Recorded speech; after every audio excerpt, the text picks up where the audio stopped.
Hello everyone. आज हम लोग अपना बीएसटीडी का क्लास को कंटिन्यू करेंगे। लास्ट क्लास में हम लोग कंपनी के बारे में डिस्कस किए थे, तो एक बार हम लोग क्विक रिवाइज कर लेते हैं। और रिवाइज मतलब आपसे एक दो सवाल पूछ लेते हैं, इससे आपको याद भी हो जाएगा। ठीक है ना? बताओ कंपनी का एक्ट बता दो। 2013 न्यू कंपनीज एक्ट कब आया? 2013। अच्छा, कंपनी का डेफिनेशन कौन से सेक्शन में लिखा हुआ है?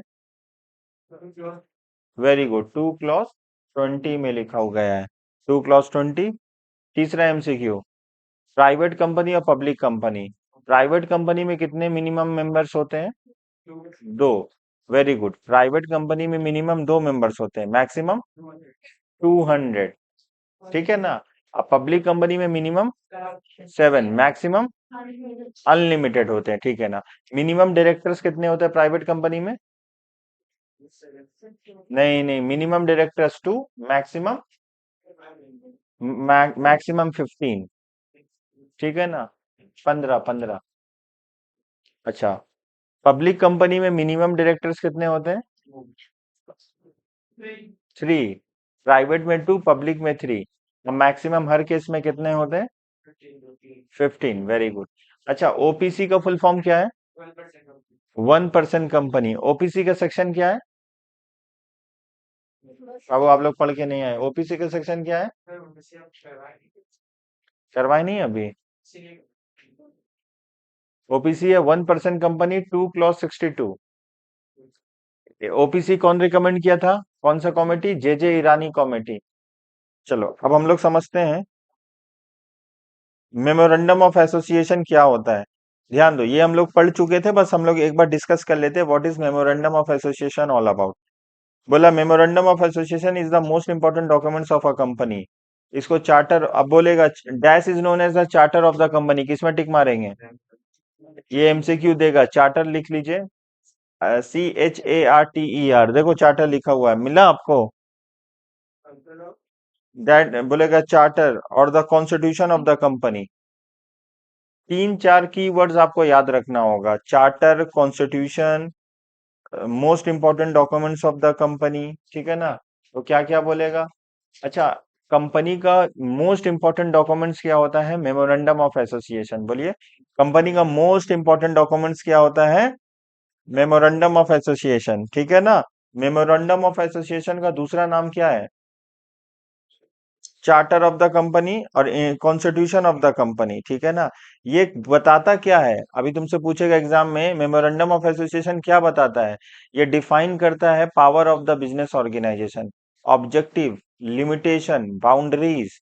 हम बोलेंगे लिमिटेशन, बाउंड्रीज, पावर, ऑब्जेक्टिव। ये सारा किससे पता चलेगा? एक मेमोरेंडम ऑफ एसोसिएशन से। हम एक एग्जांपल के तौर से दे के आपको समझाना चाहते हैं। मान लो मेमोरेंडम ऑफ एसोसिएशन में लिखा हुआ एक कंपनी का पेड अप शेयर कैपिटल होना चाहिए 10 लाख। तो कंपनी पेड अप शेयर मतलब मान लो एक कंपनी का ऑथराइज कैपिटल होना चाहिए 10 लाख।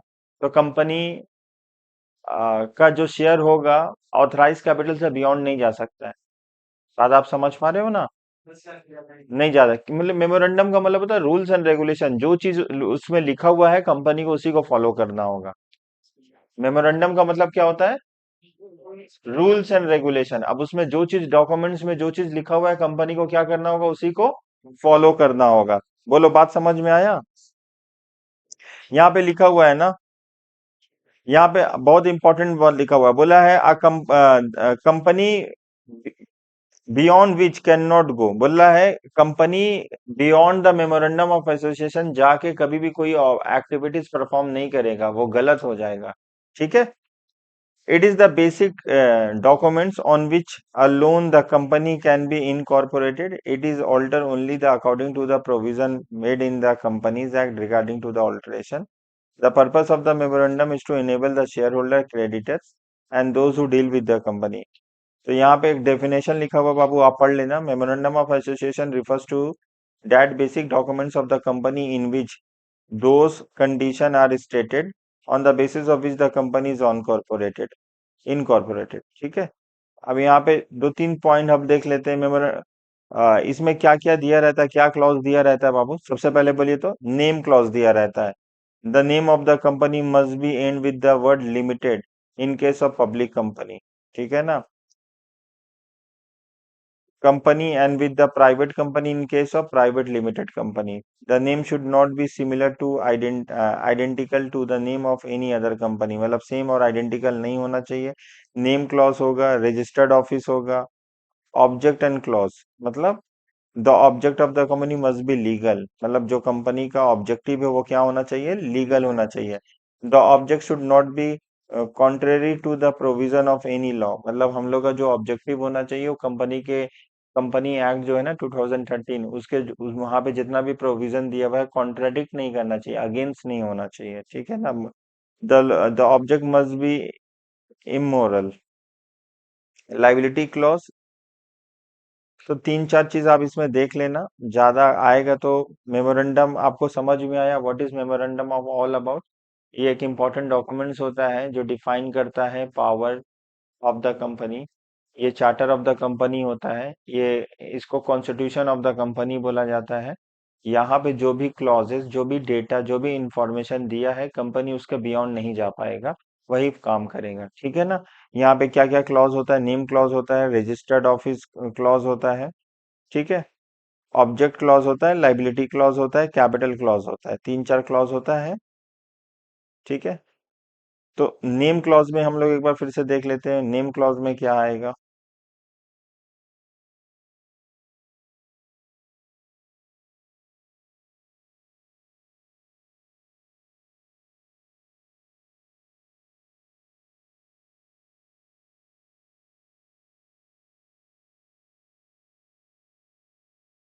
चलो नेम क्लॉज में क्या लिखेंगे.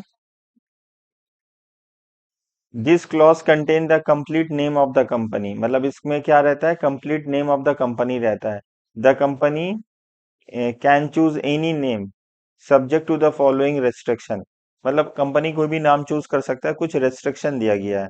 The name of the company must and with the word limited in in case of public company.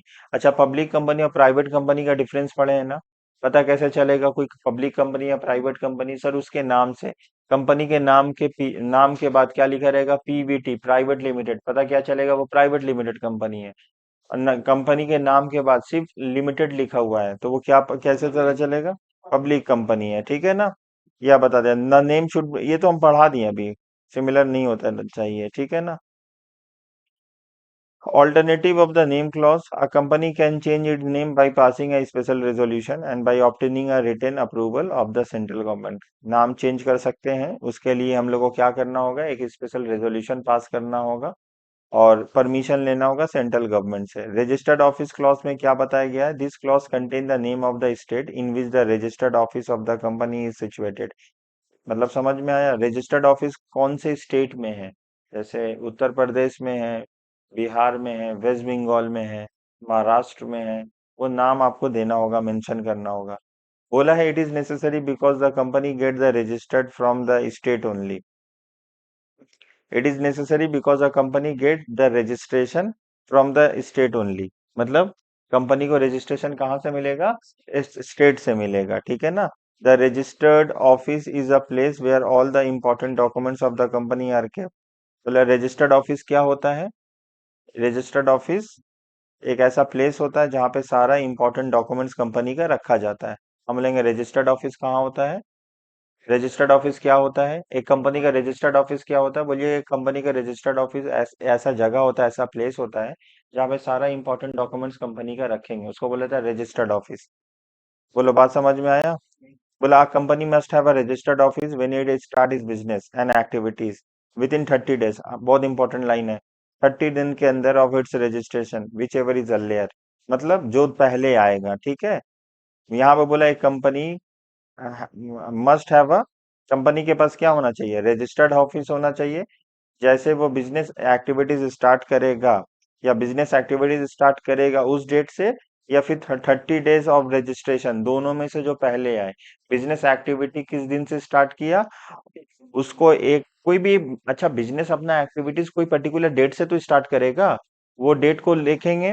और दूसरा डेट क्या लिखेंगे, with in 30 days of registration, अपने रजिस्ट्रेशन के 30 दिन के अंदर जो दोनों में पहले आएगा. समझ में आया,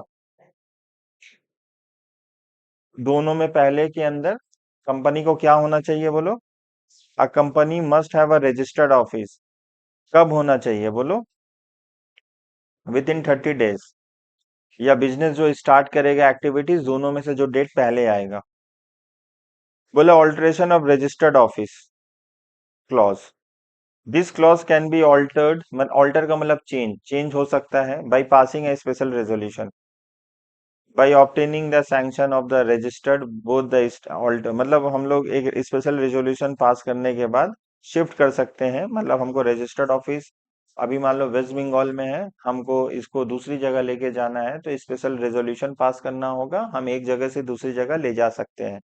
By passing a special resolution only if the office is to situated from one town to another in the same state, मतलब by passing a special resolution, एक स्पेशल रेजोल्यूशन पास करना होगा अगर हम अपना जो रजिस्टर्ड ऑफिस है कहाँ शिफ्ट करना चाहते हैं, एक टाउन से दूसरे टाउन में, सेम स्टेट में, मतलब स्टेट मान लो, स्टेट का मतलब मान लो हम एग्जांपल देते हैं वेस्ट बंगाल, वेस्ट बंगाल सेम सेम है, आप कोलकाता से कोई दूसरे सिटी में लेके जाना चाहते हैं, समझ में आया? जैसे आप मुर्शिदाबाद लेके जाना चाहते हैं, कोलकाता से मुर्शिदाबाद, मुर्शिदाबाद से कोलकाता, दोनों कहाँ है? वेस्ट बंगाल में है। बात समझ में आया? या बर्दवान, बर्दवान भी कहाँ है? आसनसोल भी कहाँ है?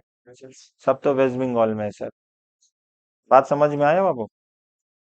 By passing a ordinary resolution, if the office is situated from one locality to another within the same town, अगर सेम लोकेलिटी में जाना है तो क्या पास करेंगे? Ordinary resolution. हम बोलेंगे कंपनी ऑर्डिनरी रेजोल्यूशन कब पास करेगा? इन केस ऑफ रजिस्टर्ड ऑफिस। बोलिए, एक कंपनी ऑर्डिनरी रेजोल्यूशन कब पास करेगा इन केस ऑफ रजिस्टर्ड ऑफिस? जब उसको रजिस्टर्ड ऑफिस को एक ही जगह लेके जाना, एक ही लोकेलिटी में, मतलब एक ही लोकेलिटी, मतलब जानते हो, मान लो हम लोग पार्सकस एरिया है, इसी लोकेलिटी में है, तो एक जगह से दो बिल्डिंग छोड़ के, चार बिल्डिंग छोड़ के, दो गली छोड़ के, 10 मिनट आगे चल के वहां लेके जाना चाहते हैं, तो उसके उस केस में हम लोग को क्या पास करना होगा? Ordinary resolution. बोलिए ना बाबू, ऑर्डिनरी रेजोल्यूशन। समझ में आया? अगर स्टेट सेम रहे, स्टेट सेम है, स्टेट मतलब जानते हो वेस्ट बंगाल है, लेकिन सिटी अलग हो जा रहा है, तब क्या पास करना होगा? Special resolution. बोलो स्पेशल रेजोल्यूशन कब पास करेंगे? हाँ,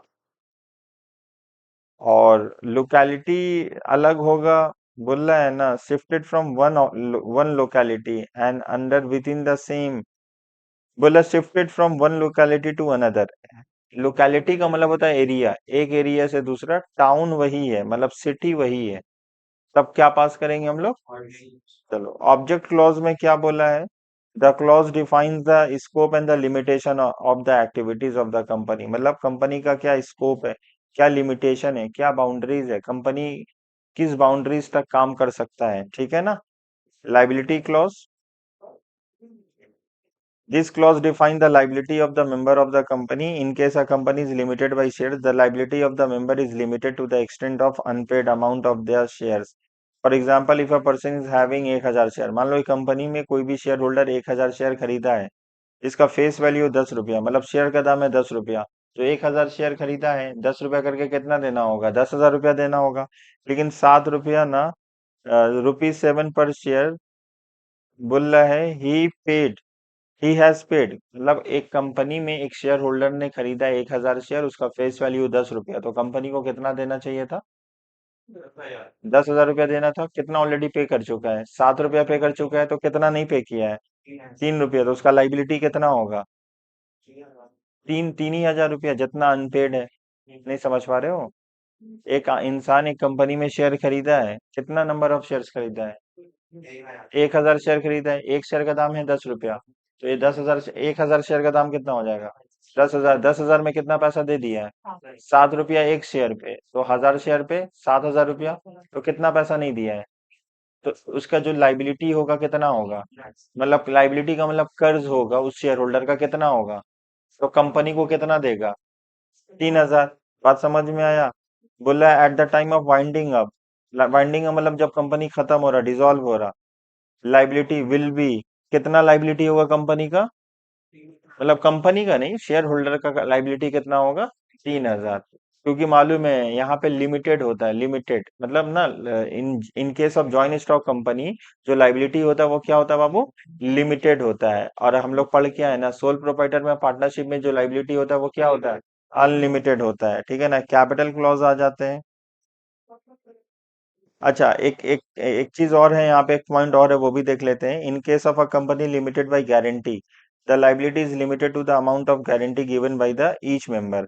अगर एक कंपनी है, अगर एक कंपनी है जो लिमिटेड बाय गारंटी है, लिमिटेड बाय गारंटी है, तो उसका जो लाइबिलिटी होगा, the liability is limited to the amount of guarantee given by the member. मतलब लाइबिलिटी कितना होगा, मान लो आप अयान एक कंपनी का मेंबर है, ठीक है ना, शेयर होल्डर है। अब वो कंपनी किस कैटेगरी का कंपनी है, limited by guarantee. Limited by guarantee का मतलब होता है कि जब बिजनेस डिसॉल्व होगा ना, तो आपको एक पर्टिकुलर अमाउंट बताना होगा कि हम कंपनी को कितना मदद करेंगे, हम अपने एंड से कितना पैसा दे पाएंगे। समझ में आया? तो यहाँ पे लाइन लिखा हुआ है, देखो हम फिर पढ़ ले, ध्यान दो। बोला इन केस, मिला बाबू, in case of a company limited by guarantee the liability is limited to the amount of guarantee given by each member. तो कंपनी में ना सारे पार्टनर, सारे मेंबर जो होंगे ना, एक एक गारंटी लेंगे कि भाई हम इतना पैसा देंगे। समझ पाए हो? हाँ, तो आपको उतना ही पैसा देना होगा।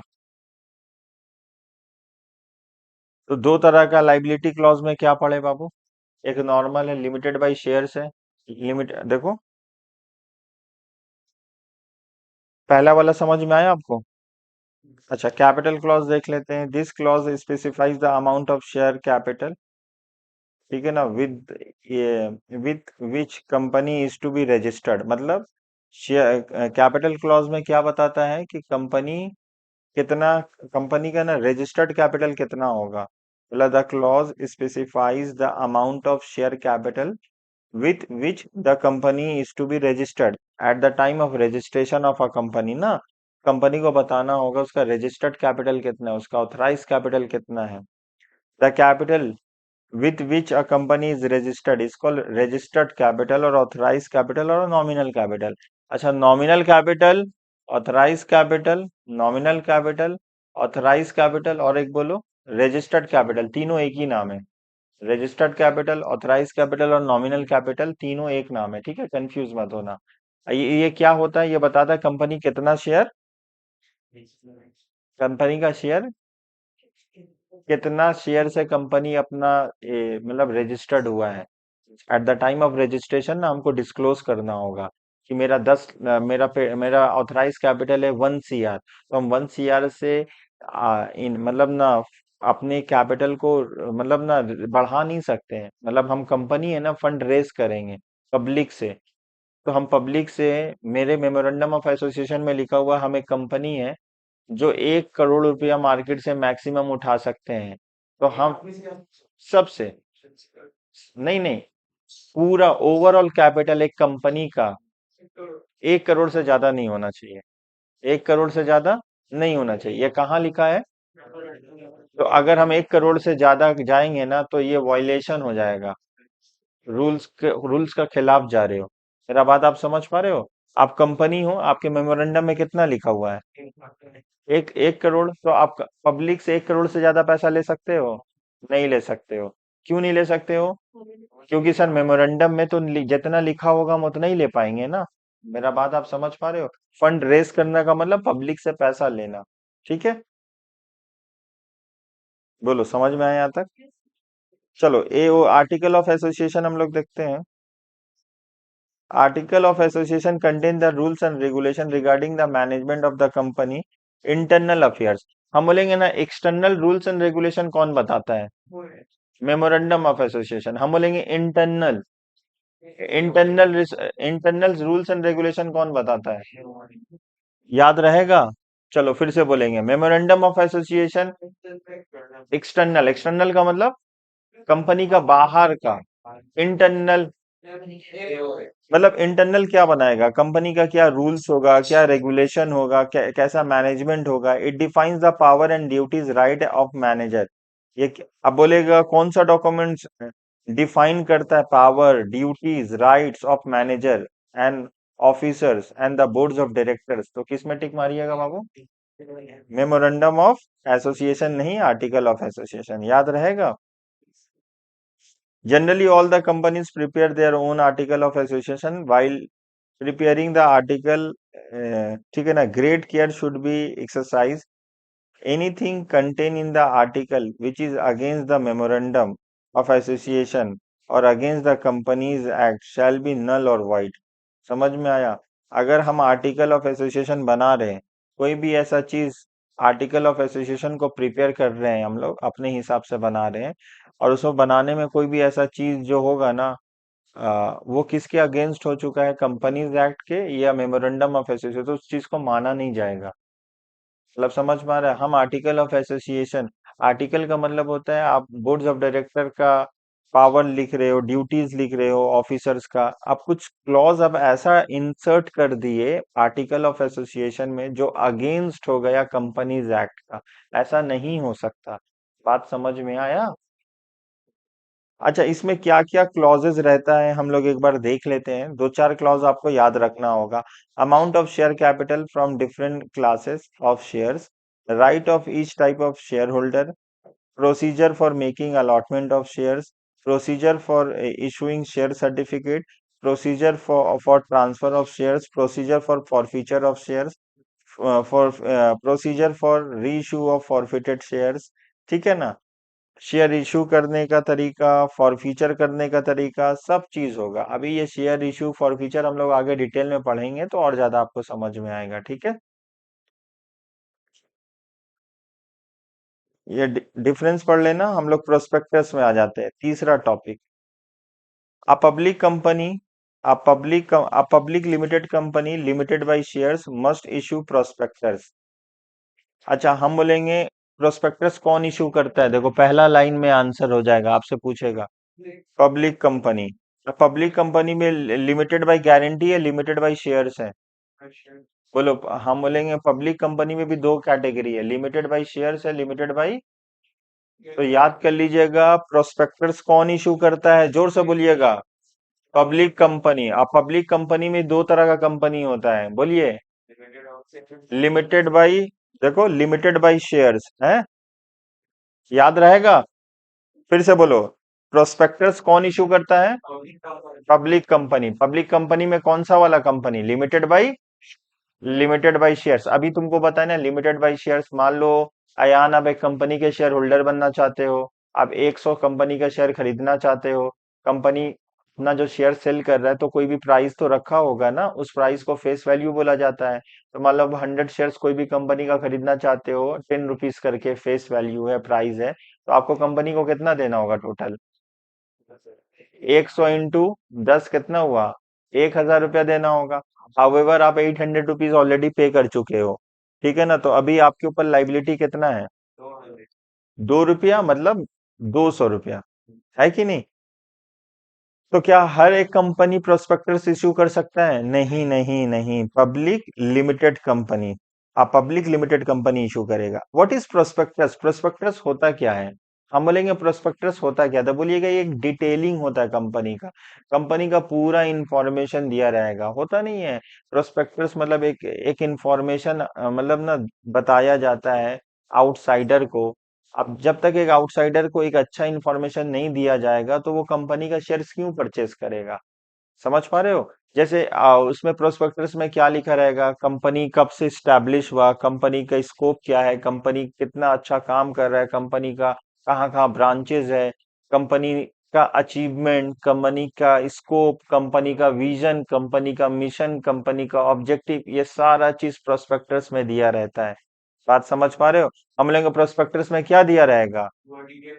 पूरा डिटेलिंग कंपनी क्यों हाँ कंपनी इशू करता है। अरे तब भी इंसान, जो मार्केट में दिखता है तो वही तो बिकता है। अब अयान अपने आप को बेचना चाहते हो तो एडवर्टाइजमेंट करना होगा ना, आपको दिखना होगा। अब दिखना बंद हो जाओगे तो आप, हाँ, अगर आप दिखना बंद हो गए तो आप बिकना बंद हो गए। समझ में आया? अगर आप बिकना चाहते हो तो आपको दिखना बहुत जरूरी है मार्केट में। बात समझ में आया? हर एक कंपनी, कंपटीशन बहुत ज्यादा है ना, प्रोस्पेक्टस इशू करेंगे, बताएंगे, अट्रैक्टिव लगेगा जब पढ़ेंगे, जब एक चीज में रिटिन में लिखा रहेगा इतना अच्छे तरीके से ना, तो थोड़ा मेरा तवज्जो उस कंपनी की तरफ जाएगा। बात समझ में आया? चलो आगे एक बार पढ़ लेते हैं हम लोग।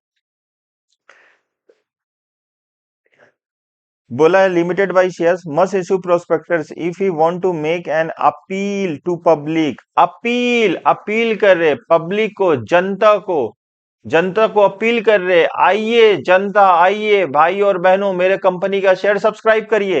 यही तो हम चाहते हैं ना। हम एक कंपनी, हम क्या चाहते हैं? मेरा शेयर सब्सक्राइब करो, तभी तो हमको पैसा मिलेगा, और हम पैसा मिलेगा तभी तो बिजनेस एक्टिविटीज को हम कंटिन्यू कर पाएंगे। अगर बिजनेस में पैसा ही नहीं रहेगा, अगर मेरे बिजनेस में पैसा ही नहीं रहेगा, फंड नहीं रहेगा, तो हम अपना काम कैसे करेंगे? हम परचेज करेंगे, सेल करेंगे, पैसा कमाएंगे। ये तभी कमा पाएंगे अगर मेरे पास रिक्वायर्ड अमाउंट ऑफ फंडिंग रहेगा। तो हम एक तरह से प्रोस्पेक्टस के माध्यम से हम आवाम को अपील करेंगे, बताएंगे, आइए मेरे कंपनी का शेयर्स को खरीदिए, क्योंकि हम बेहतर हैं और हम लोग ये जिंदगी में अचीव किया और ये अचीव करना चाहते हैं। अगर आप का पैसा हमारे साथ जुड़ेगा तो हम लोग बहुत कुछ कर सकते हैं। ऐसा बड़ा बड़ा बात बोला जाएगा। प्रोस्पेक्टस समझ में आया? What is prospectus all about? समझ में आया बाबू? तो ये अपील करता है सब्सक्राइब करने के लिए इट्स शेयर्स और डिबेंचर्स, ठीक है ना। According to the companies act 1956, a prospectus is any documents. बोला कंपनी एक्ट के अनुसार प्रोस्पेक्टस कोई भी एक डॉक्यूमेंट्स होता है, इंक्लूडिंग नोटिस, नोटिस भी हो सकता है, नोटिस भी हो सकता है, सर्कुलर भी हो सकता है, एडवर्टाइजमेंट भी हो सकता है, या अदर डॉक्यूमेंट्स हो सकता है, debt invite, deposit or offer from public for the subscription or the purchase of any shares or debenture of a body corporate. In general, we can say that prospectus includes any documents which invite general public to invest their money in the securities of company. हम बोल सकते हैं ये कोई भी एक ऐसा documents जो अपीलिंग रहे, पब्लिक को बोले कि इस कंपनी में आप शेयर खरीदिए। हम लेंगे प्रोस्पेक्टस क्या है, बोलोगे ऐसा कोई भी डॉक्यूमेंट्स जो अपीलिंग रहे, कॉमन पब्लिक को अपील करे कि एक कंपनी का आप शेयर खरीदिए, उसको क्या बोलेंगे? प्रोस्पेक्टस। बस। एक प्रोस्पेक्टस एडवर्टीजमेंट के फॉर्म में भी हो सकता है, प्रोस्पेक्टस सर्कुलर भी हो सकता है, प्रोस्पेक्टस नोटिस भी हो सकता है। ये कौन इशू करेगा? पब्लिक कंपनी इशू करेगा, लिमिटेड बाय शेयर्स करेगा। बात आप समझ में आए यहां तक? आगे चले।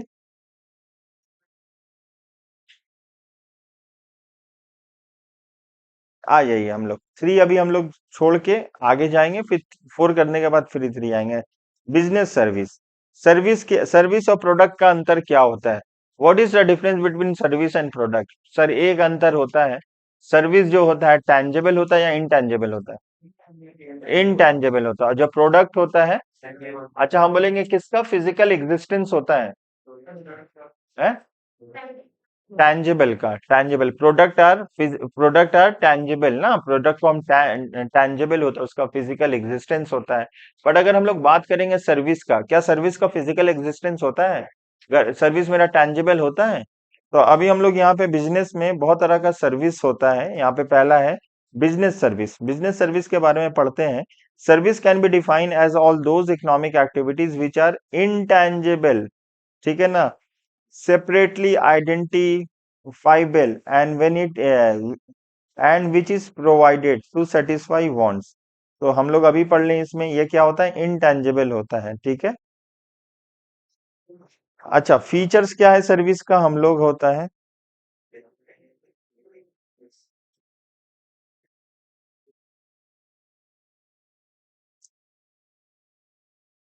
पढ़ो बाबू पहला point.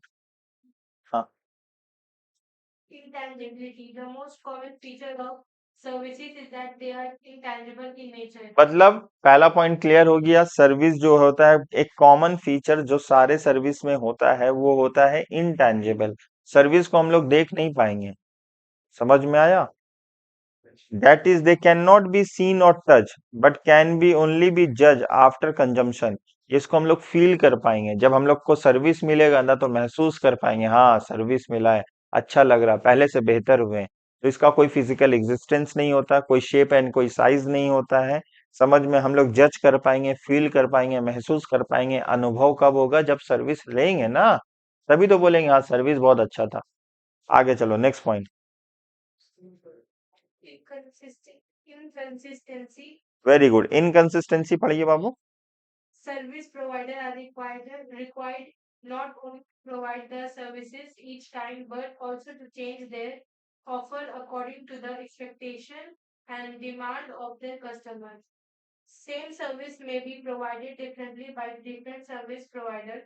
For example, the banking services provided by the nationalized bank are quite different from the banking services provided by private sector banks. देखो, इनकंसिस्टेंसी का मतलब होता है ना, जो सर्विस जैसे प्रोवाइड किया जाता है ना, हर इंसान को प्रोवाइड करने का तरीका अलग अलग होता है। अगर हम यहाँ पे बोला गया बैंक के बारे में, हम लोग को मालूम है एक सरकारी बैंक होता है, एक प्राइवेट बैंक होता है।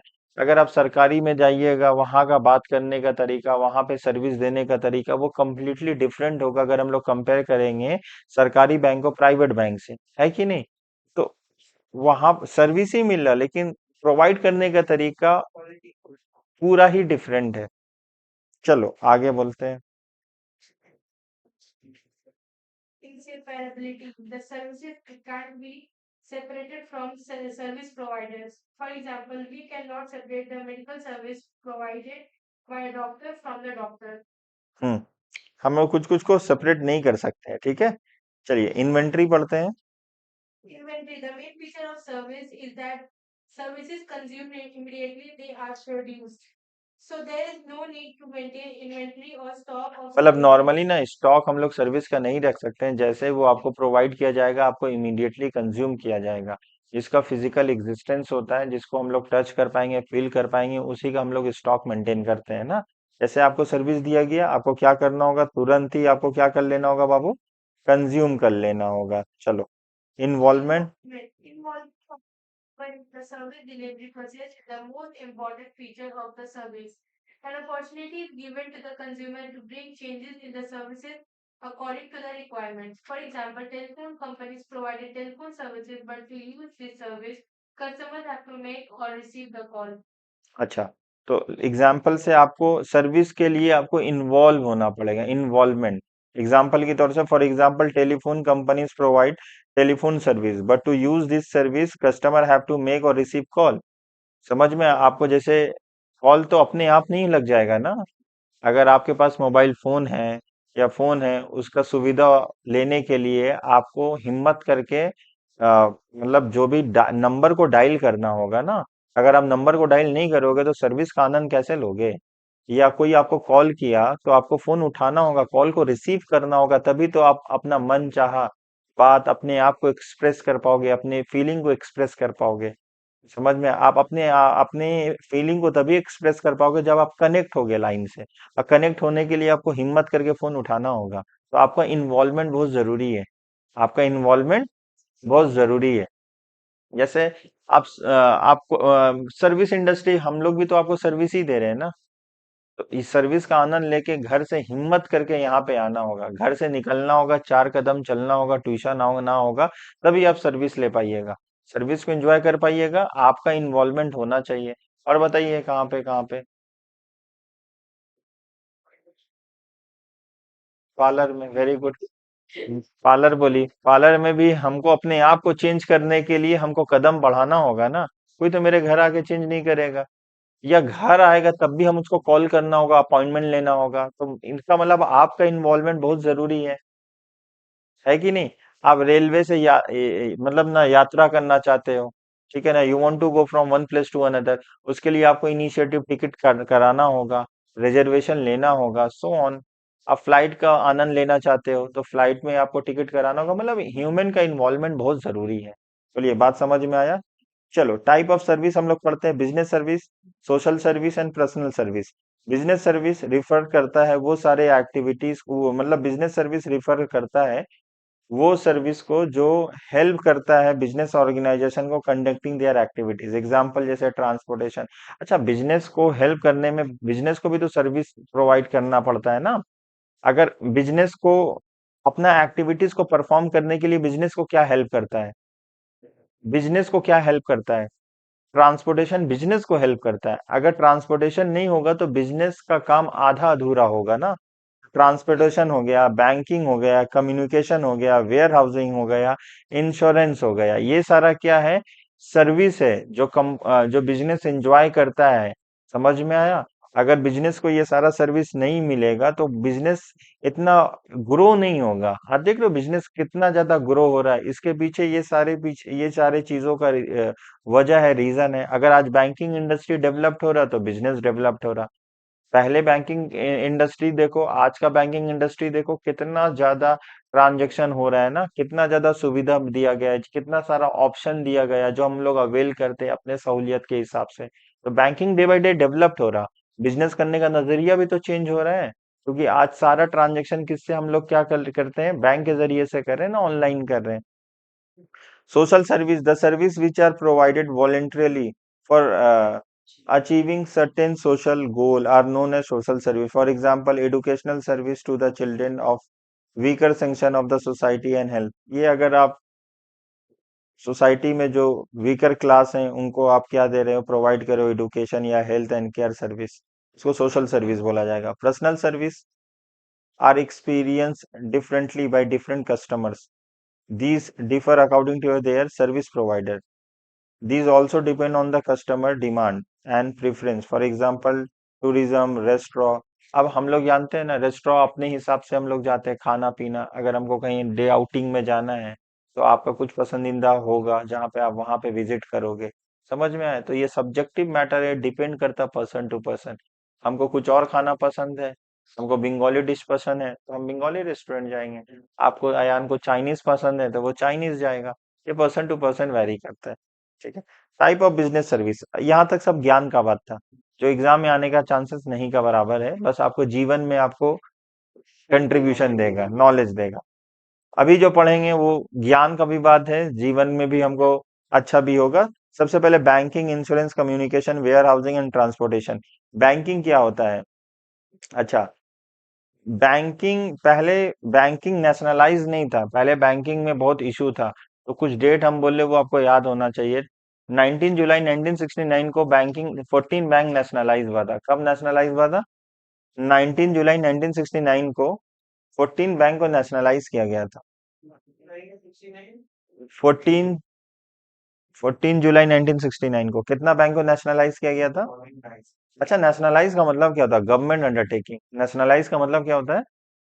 Government undertaking. बोलिए, नेशनलाइज का मतलब क्या होता है? पहले किसके अंडरटेकिंग में था? तो पहले तो गवर्नमेंट अंडरटेकिंग में नहीं था। समझ में? तो बैंकिंग सिस्टम का जो फंडिंग था उसका मिसयूज होता था, ठीक है ना, बहुत ज्यादा इशू होता था, इसीलिए द गवर्नमेंट ने एक नेसेसरी स्टेप लिया। ऑन 19 जुलाई 1969 को, ऑन 19 जुलाई 1969 को 14 बैंक को नेशनलाइज किया, मतलब गवर्नमेंट अंडरटेकिंग लिया। बात समझ में आया? अच्छा, पूरे इंडिया में, पूरे वर्ल्ड में हर एक बैंकिंग का ना सेंट्रल बैंक होता है, सारे बैंक को कंट्रोल करने का ना एक हेड बैंक होता है, उसको बोला जाता है सेंट्रल बैंक। हम लोग के हिंदुस्तान में सेंट्रल बैंक का नाम है RBI, reserve bank of India. बताइए, जितने भी बैंकिंग सिस्टम, बैंक होते हैं ना, सबका एक हेड होता है, सबका एक बॉस होता है, सबका एक लीडर होता है हर एक कंट्री में। अब हर एक कंट्री का तो डिस्कशन करना पॉसिबल नहीं है इतने कम टाइम में, तो हम लोग बेहतर होगा हिंदुस्तान में ज्यादा फोकस करें, उसका डिस्कशन हम लोग कंटिन्यू करें। तो इंडिया में हेड ऑफ द बैंक कौन है?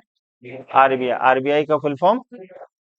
इस्टेब्लिश हुआ था 1935 में। इस्टेब्लिश कब हुआ था? 1935 में। आरबीआई कब इस्टेब्लिश हुआ था? हाँ,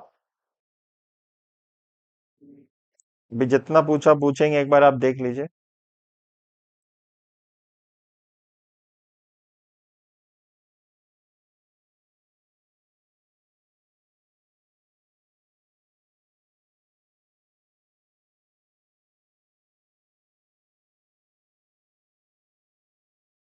एक अप्रैल 1935, बोलिए आरबीआई कब इस्टेब्लिश हुआ था? 1 अप्रैल 1935। बोलो आरबीआई कब इस्टेब्लिश हुआ था, जल्दी से, जोर से। 1 अप्रैल 19। अच्छा, और उसके बाद हम लोग का 14 बैंक कब नेशनलाइज हुआ था? 19 जुलाई 1969। नेशनलाइज का मतलब क्या होता है? पहले किसके अंडर में था? गवर्नमेंट के अंडरटेकिंग में नहीं था, बहुत ज्यादा इशू होता था, प्रॉब्लम होता था। एक स्टैंडर्ड को मेंटेन करने के लिए गवर्नमेंट ने एक नेसेसरी स्टेप लिया, 14 बैंक को नेशनलाइज किया। मेरा बात आप समझ पा रहे हो? हम लोग का बैंकिंग रेगुलेशन एक्ट होता है 1949। बैंकिंग रेगुलेशन एक्ट क्या है? बैंकिंग रेगुलेशन एक्ट क्या है?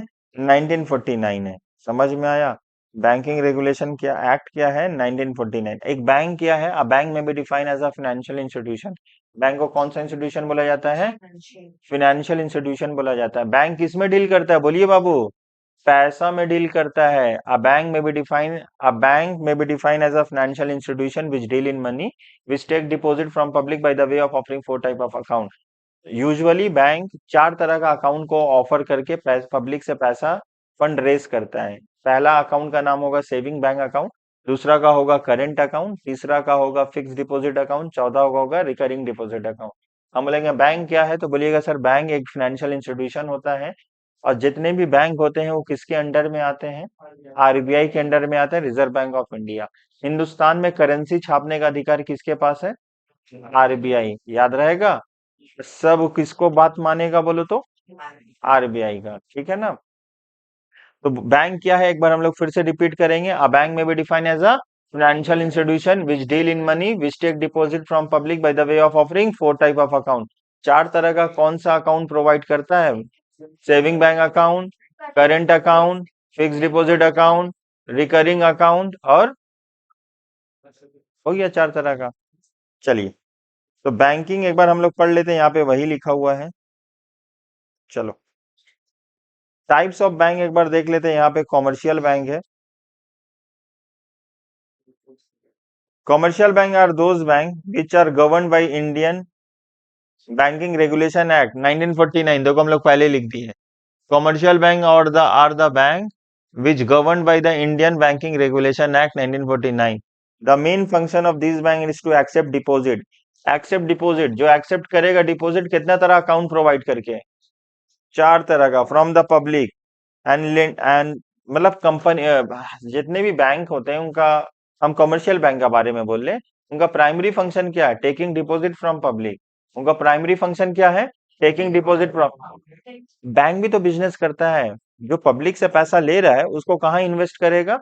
जरूरतमंद को लोन देगा। तो taking loan from the taking deposit from the public consider करता है as a primary function of the bank. Secondary function of the bank क्या होता है? Providing loan and advances to the जरूरतमंद ऑफ द सोसाइटी। जो इंसान जरूरतमंद है, जो बिजनेस हाउसेस जरूरतमंद है, उनको क्या प्रोवाइड करेंगे? लोन प्रोवाइड करेंगे, एडवांस देंगे, ठीक है ना? शॉर्ट टर्म लोन देंगे, लॉन्ग टर्म लोन देंगे। तो बैंकिंग को बेनिफिट कैसे होता है? बैंक भी तो एक बिजनेस करता है ना। तो देखो, हम लोग जो बैंक में पैसा रखते हैं ना, उसमें बैंक हमको इंटरेस्ट देता है। कितना पैसा इंटरेस्ट देता है? 4%। बहुत कम इंटरेस्ट मिलता है। समझ में आया? मान लो हमको 3%, 4% इंटरेस्ट मिल रहा है एग्जाम्पल के तौर से। और बैंक ना मेरा ही पैसा कहाँ किसको दिया है? लोन दिया है। तो लोन से बैंक को क्या मिलेगा? उसको इंटरेस्ट मिलेगा। तुमको मालूम है, बैंक अगर लोन देगा ना तो पर्सनल लोन का कम से कम 18% इंटरेस्ट होता है। अगर बैंक मेरा पैसा मेरा पैसा बैंक किसी को लोन देता है, 1 लाख रुपया लोन देता है, तो उससे लेगा 1,18,000। और 1 साल तक अगर मेरा पैसा रहता है 1 लाख रुपया, तो हमको देगा 1,04,000। 1,04,000, 1,18,000, डिफरेंस कितना हुआ? कितना हुआ? 1,18,000, 1,04,000, 14,000। तो 14,000 रुपया क्या हुआ? प्रॉफिट हुआ। किसका प्रॉफिट हुआ? बैंक का। ऐसे तुमको रफ में बताए हैं। मेरा बात आप समझ पाए हो? चलो, पब्लिक सेक्टर बैंक क्या होता है? The commercial bank in which the government has a major stake holder, उसको बोला जाता है public sector bank. They emphasis more on the social objective rather than the profitability.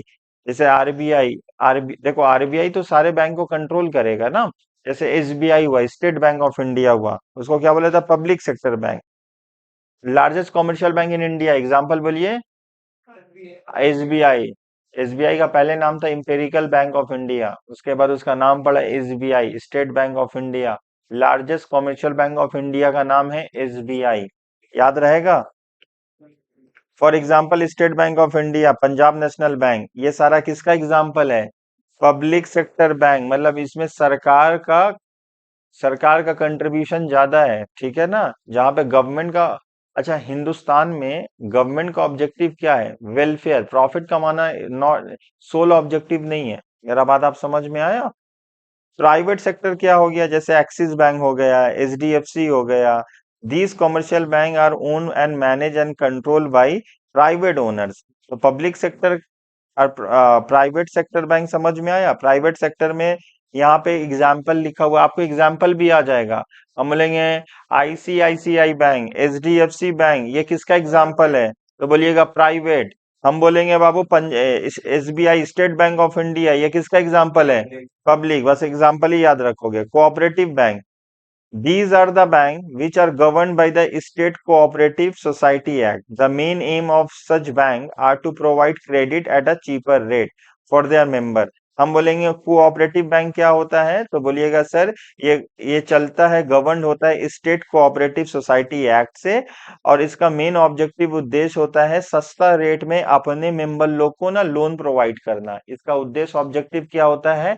सस्ता रेट में, मार्केट से कम में अपने मेंबर लोगों को मदद करना। ठीक है ना? Specialise bank, these are the bank which are established for meeting some special need, such as industrial bank provide financial aid for promoting industry। ठीक है ना? देखो, कुछ कुछ बैंक को ना कोई स्पेशल पर्पस के लिए स्टैब्लिश किया गया था, फॉर्म्ड किया गया था। यहाँ पे एक एग्जांपल दिया हुआ है इंडस्ट्रियल बैंक। इंडस्ट्रियल बैंक को क्यों स्टैब्लिश किया गया था? ताकि हम प्रोवाइड करवा सकें फाइनेंशियल एड। एड का मतलब हेल्प, प्रमोट करने के लिए इंडस्ट्री। तो बेसिकली इंडस्ट्री को प्रमोट करने के लिए कौन से बैंक को स्टैब्लिश किया गया? ठीक है, चलो। सेंट्रल बैंक, अभी हम तुमको बताएं, सेंट्रल बैंक, हम लोग हैं इंडिया में, सेंट्रल बैंक का नाम क्या है? Reserve bank of India. इसका काम क्या है?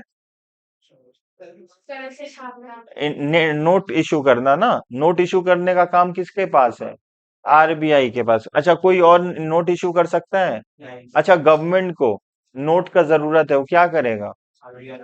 आरबीआई को बोलेगा। तो अच्छा, आप हमको बताओ यार, आरबीआई का नोट छाप सकता है तो हिंदुस्तान में इतना गुर्बती है, हम लोग नोट छाप के तो अमीर बन ही सकते हैं। इन्फ्लेशन हो जाएगा? नहीं, हम लोग का करेंसी तभी छपेगा जितना इंडिया में गोल्ड है, उसके इक्वल में करेंसी होना चाहिए। नहीं समझे? हम लोग के इंडिया में जितना गोल्ड है, इक्वल्स टू करेंसी होना चाहिए। आरबीआई इंडिया का गुर्बती खत्म करने के लिए क्या कर सकता है? पॉवर्टी इतना ज्यादा खत्म करने के लिए सर्कुलेशन में मनी सप्लाई तो बढ़ा सकता है। इससे और हालत खराब हो जाएगा। ठीक है ना? तो करेंसी कितना होगा? कितना करेंसी होगा, कितना छपेगा? जितना गोल्ड इक्वल टू करेंसी। याद रहेगा इतना बात? चलो। फंक्शन ऑफ कॉमर्शियल बैंक, चार पांच फंक्शन आपको पता होना चाहिए। एक्सेप्ट करता है deposit, loan and advances provide करता है, lending granting loans, discount of bill of exchange. Bill of exchange एक नया चैप्टर है अकाउंट्स में, एक बाकी है ना, यही लास्ट चैप्टर बाकी है। तो बिल्स ऑफ एक्सचेंज हम तुमको वहां पे डिटेल में समझाएंगे, बस आप करना।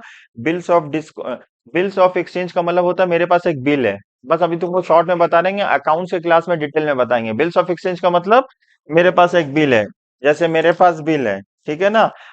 हम किसी को सामान बेचे, वो इंसान बिल बना के मुझसे सिग्नेचर कर लिए। अब ये मान लो एक तरह का बिल है, ये इसको नेगोशिएबल इंस्ट्रूमेंट बोला जाता है। इस पे हमको पैसा मिलेगा 1 महीना बाद। ठीक है ना?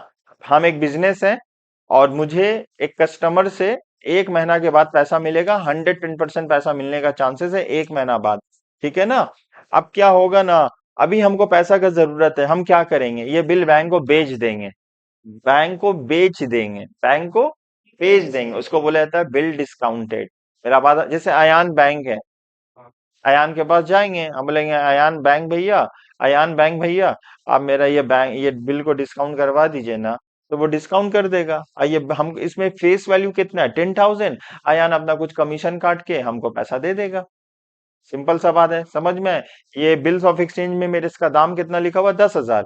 हमको मेरे कस्टमर से आज 1 महीना बाद ठीक 10,000 रुपया मिलेगा।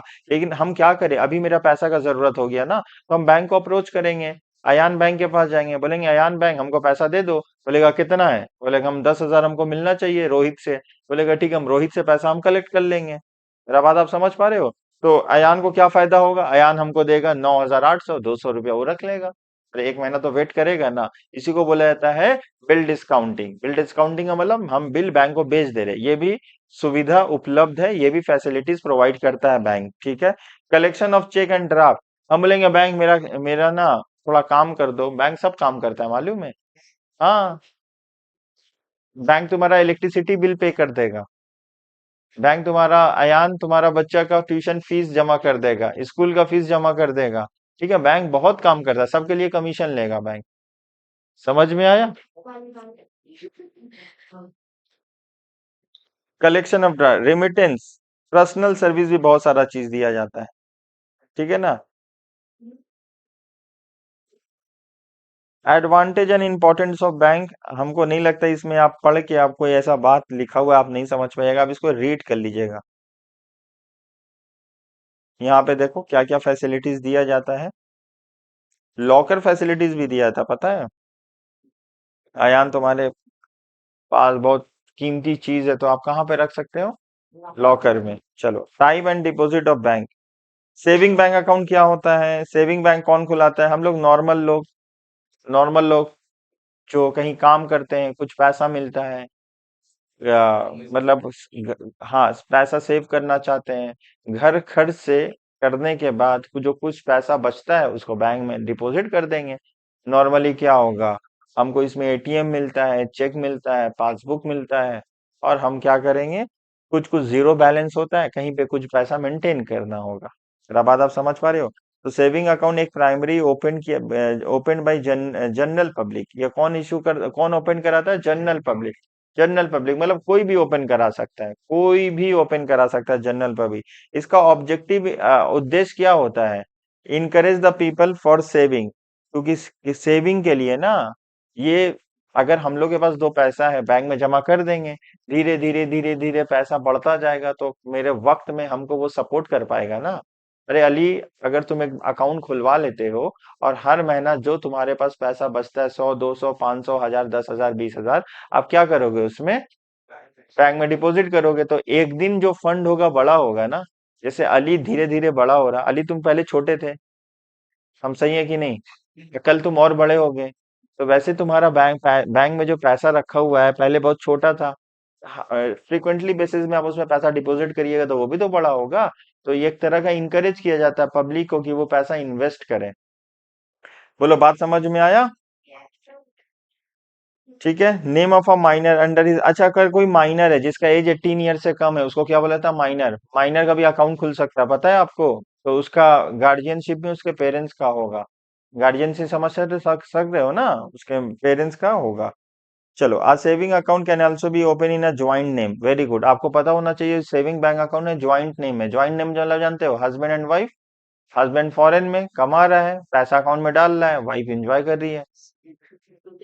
समझ में आया? एंजॉय मतलब जरूरतमंद, जो मेरा जरूरत है वाइफ का, घर के लिए या बच्चों के लिए, अकाउंट से पैसा विड्रॉ किया जा रहा है, अपना जिंदगी चल रहा है। बात समझ में आया?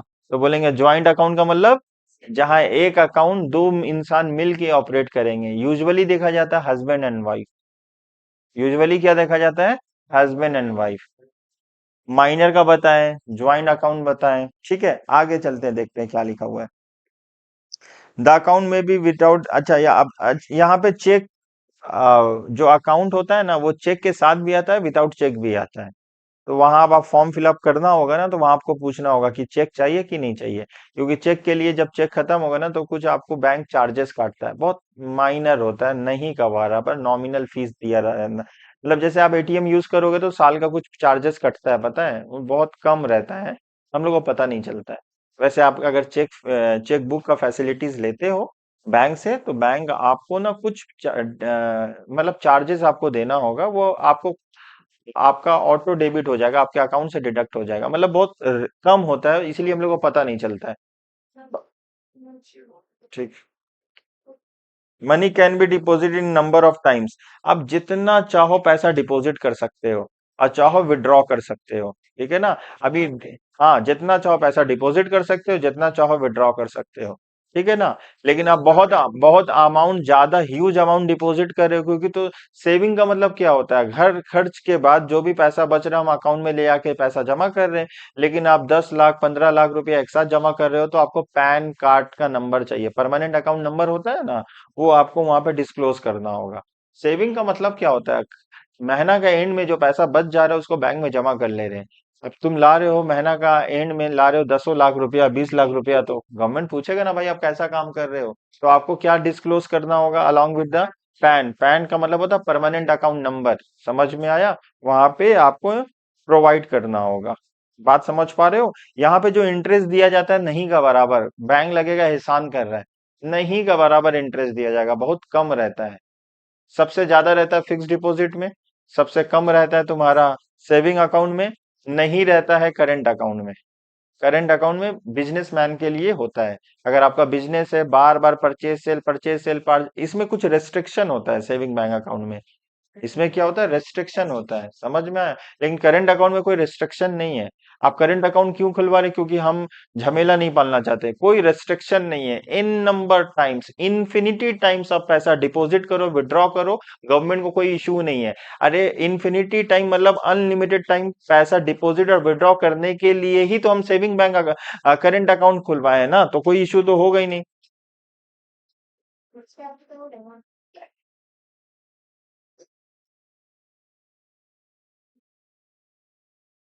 ठीक है, तो सेविंग बैंक अकाउंट किसके साथ है, कौन। अच्छा, जाना है क्या। Overdraft facilities is not allowed. Overdraft facilities का मतलब होता है ना, आपके बैंक अकाउंट में पैसा नहीं है तो आप पैसा नहीं है विड्रॉ कर सकते हो, ऐसा सुविधा उपलब्ध नहीं है। ओवरड्राफ्ट मतलब जानते हो, आपके अकाउंट में पैसा नहीं है तब भी आप पैसा विड्रॉ कर ले रहे हो, इसको ओवरड्राफ्ट फैसिलिटीज बोला जाता है। तो सेविंग बैंक अकाउंट में यूजुअली ओवरड्राफ्ट फैसिलिटीज नहीं दिया जाता है। चलो, एटीएम कार्ड मिलेगा आपको, अवेल कर सकते हो। Features of saving bank account, यहाँ पे सेविंग बैंक अकाउंट है सब तो हम आपको बता दिए।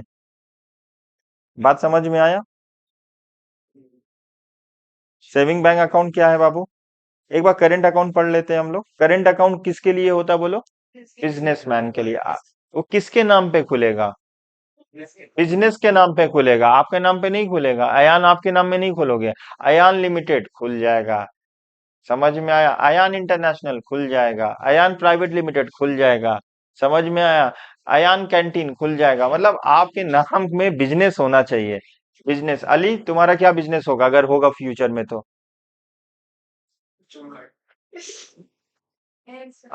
बोलो, सलून से थोड़ा आगे भी बढ़ो बाबू। नाम बोलो बाबू, बिजनेस का नाम। अली। अली तो फिर नहीं होगा ना।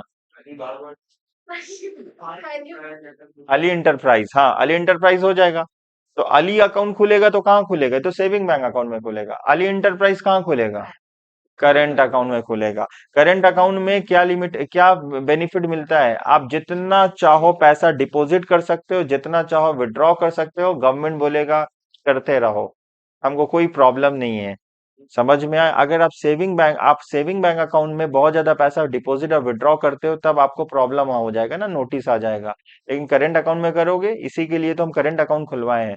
ठीक है ना। करंट अकाउंट में इंटरेस्ट आपको नहीं मिलता, पता है, इंटरेस्ट आपको नहीं मिलेगा। देखो यहाँ पे लिखते हैं current account is open by the business firm. जो भी बिजनेस फर्म होगा क्या खोलेगा, current account. The depositor can freely operate this account at any time during the working hours of the bank. ठीक है ना। Money can be withdraw by cheque only. पैसा कैसे निकलेगा, चेक से only. There is no restriction which limits the amount and number of withdrawal. कोई limitation नहीं है, चाहे जितना पैसा डिपॉजिट करो चाहे जितना पैसा विड्रॉ करो। Generally no interest is payable by the bank to the current rather than make a small check and current account। Bank grant over facilities, हाँ ओवरड्राफ्ट फैसिलिटीज मिलता है अगर आपका करंट अकाउंट है, तो अगर आपको ओवरड्राफ्ट फैसिलिटीज गवर्नमेंट प्रोवाइड करेगा। गवर्नमेंट जानता है आप बिजनेस कर रहे हो, आप कमा के दे दोगे। समझ में आया। तो आज हम लोग यहीं तक रहने देते हैं, नेक्स्ट क्लास में हम लोग कंटिन्यू करेंगे। ठीक है, चलो, थैंक यू सो मच।